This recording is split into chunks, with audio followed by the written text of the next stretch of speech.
Welcome to VSB News Online for Thursday, July 2nd. I'm Charles Webb. The Hamilton Parish man shot and injured shortly after midnight at the Bailey's Bay Cricket Club was said to be in critical condition with a stomach wound in the intensive care unit of the King Edward Hospital. Dwayne Keynes of the Police Media Relations Office had earlier provided us with this report. Brian, at a few minutes after 12 on Thursday morning, police responded to a report of an incident that took place at the Bailey's Bay Cricket Club. Upon police arrival, it was ascertained that a male walked into that premises, brandished a firearm, and discharged that firearm. As a result, a 39-year-old man was taken to KMH, where he's presently in intensive care being treated for serious injuries to the abdomen. Now, police are appealing for witnesses or anyone who may have seen this incident or may have seen any men acting suspiciously in the Bailey's Bay Docks Polo area to contact police on 295-0011, or of course they can call the Confidential Crime Stoppers Hotline. That number is 800-8477. Can you tell us if there were CCTV cameras in the area? Again, CCTV is featuring as an active part of the investigation.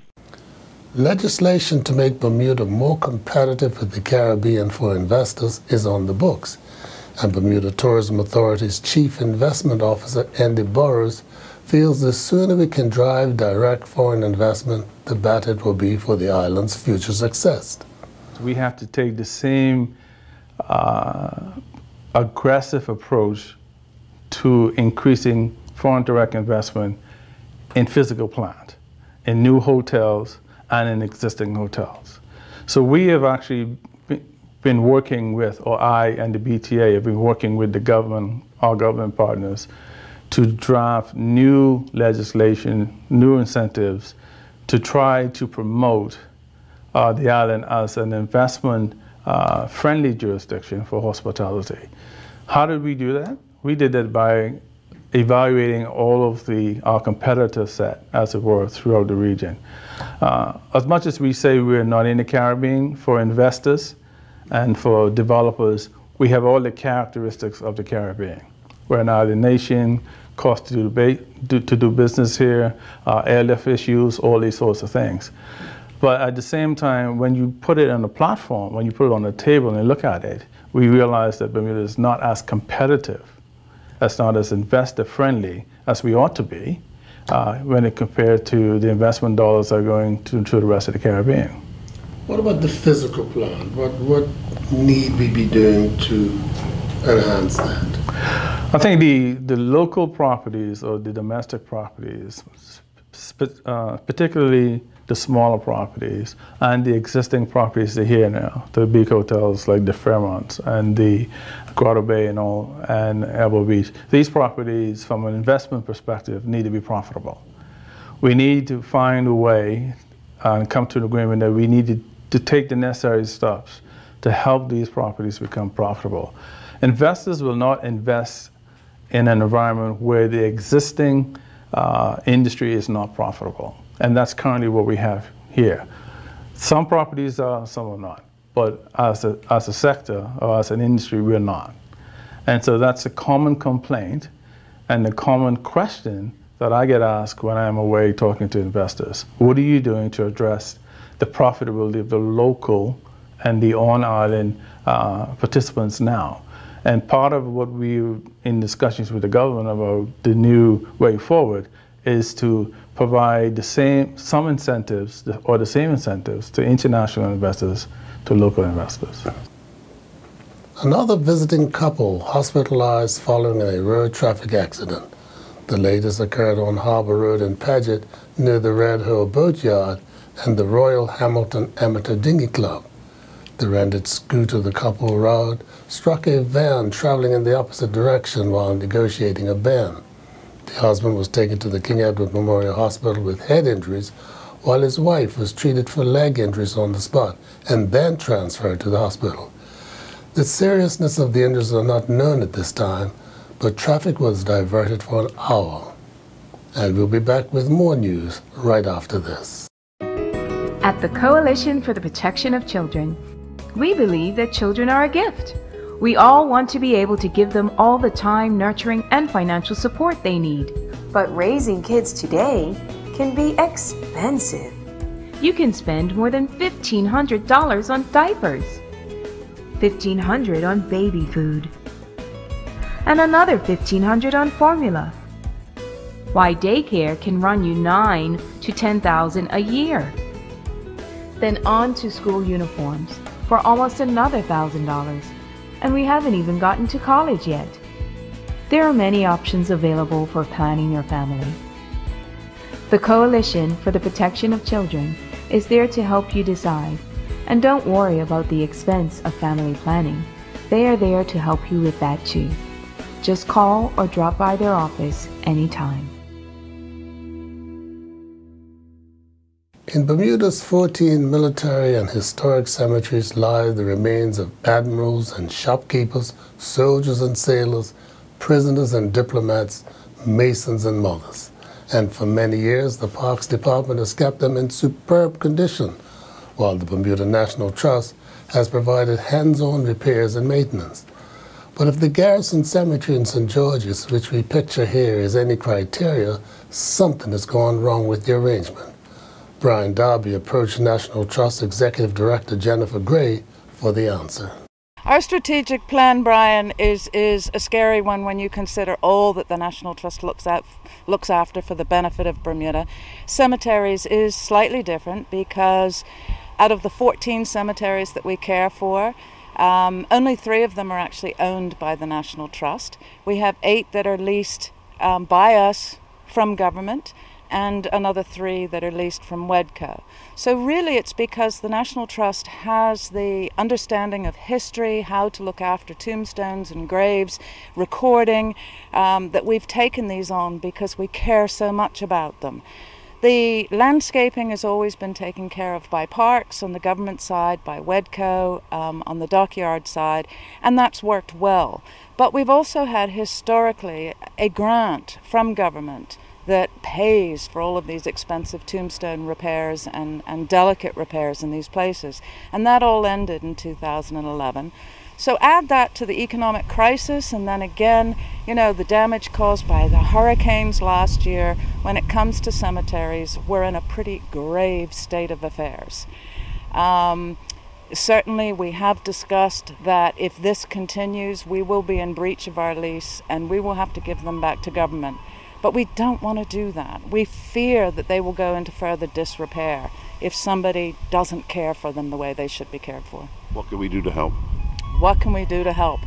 Well, we can convince those that are in a place to provide support to support it. I think government should be looking after these places. They are integral to our history. They are critical habitats for biodiversity. They're places of serenity and enjoyment. They also have a tourism value. A lot of people come to Bermuda just to seek out some of the graves of their ancestors. So there's a huge value there that I think is underappreciated. In addition to that, community support always helps us. We've had great support from some school groups, some corporate groups. More of those goes a long way. Volunteer services, landscaping services. The National Trust is really in a position of great need when it comes to resources. We're low on finances and we're low on people to actually get all this work done. Social media is having a positive impact on the reading of children, and according to Dr. Julie Dunstan, Executive Director of the Reading Clinic, which has seen a significant progress in children's reading over the past year, social media has played a part. First and foremost, I attribute it to the strengths of the children who come here to the Reading Clinic. Children with dyslexia, we find, have so many different strengths, and some of them may be visual strengths, they may be thinking outside of the box, being good problem solvers, and our students work extremely hard. They really put a lot of effort into their lessons, and you can see the results. I think the other thing I attribute it to is that since our inception in 1968, the Reading Clinic has always used research-based strategies, and so we know that the Orton-Gillingham method works for children who have dyslexia. We have all these years of data to show the progress that students have made, and so we're using the right strategy for the way that those children learn. What impact is social media having on the reading ability of children? Well, I think there are some positive impacts we have from social media. It encourages children to look for information and to read the information that's out there about a particular topic or in regards to their friends and the people that they're in touch with. I think it's also changing the way that we read because information through social media comes at you in chunks. So in the past, where most of reading was in storybooks, or as you get older, chapter books and then texts and newspapers, people used to read in connected text. You would be reading paragraphs and passages and stories. And so now people are reading more in chunks. And so that changes how we process information. We process information more in chunks now than we used to. And so that's something that we need to move with as well as the times are changing, to ensure that children are still accessing the information they need to access through reading, but in a slightly different way.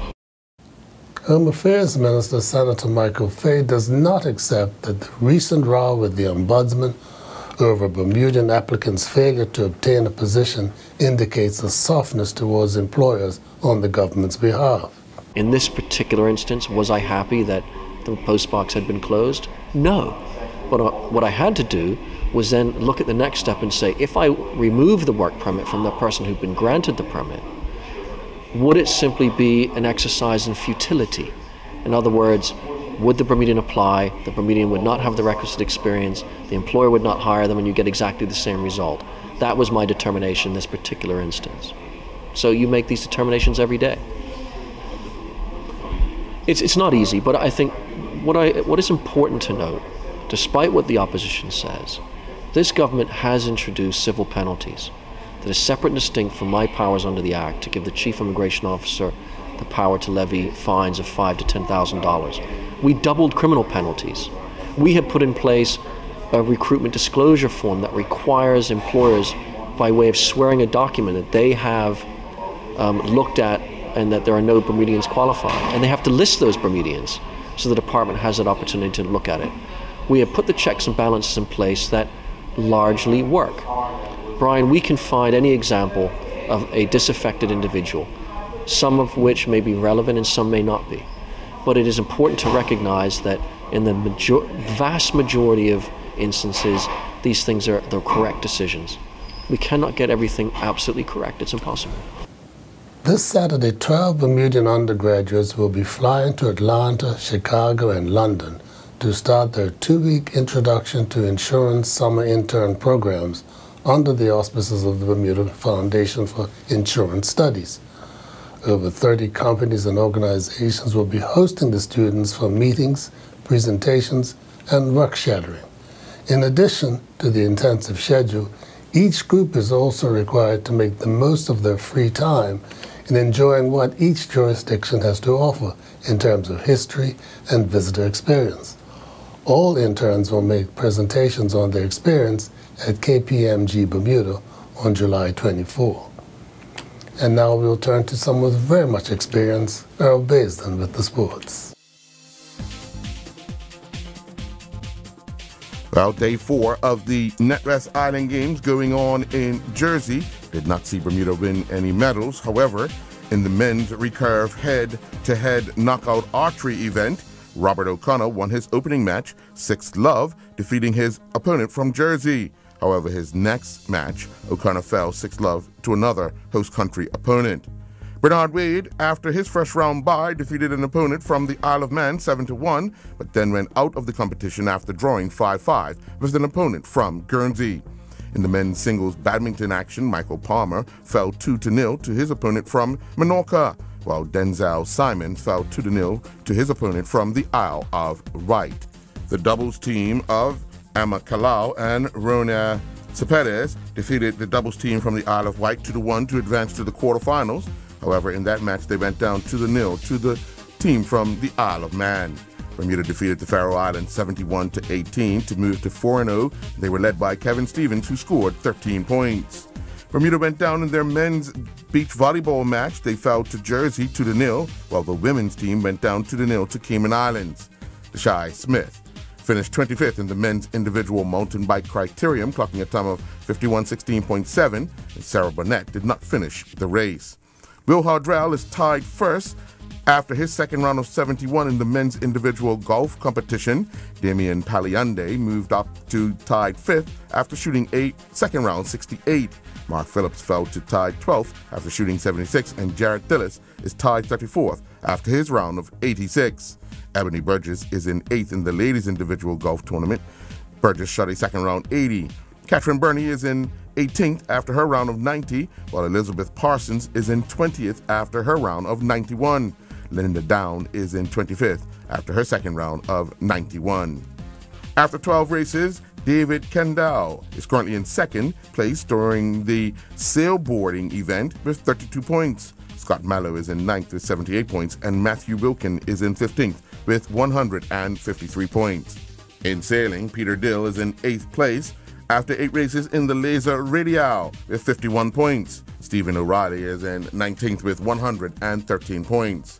Turning to shooting, Nelson Simons finished 12th in the full-bore Queens event with a score of 279 points. Kevin Manders fell in his quarterfinal tennis singles men's match in straight sets, 6-1, 7-6 to Stuart Parker from Jersey. Gail Lindsay finished 5th in Heat 2 of the women's 800-meter race, clocking a time of 2:18.87. She did not qualify for the semifinal. Natasha Trott advanced to the women's 200-meter semifinal after winning Heat 1, clocking 26:32.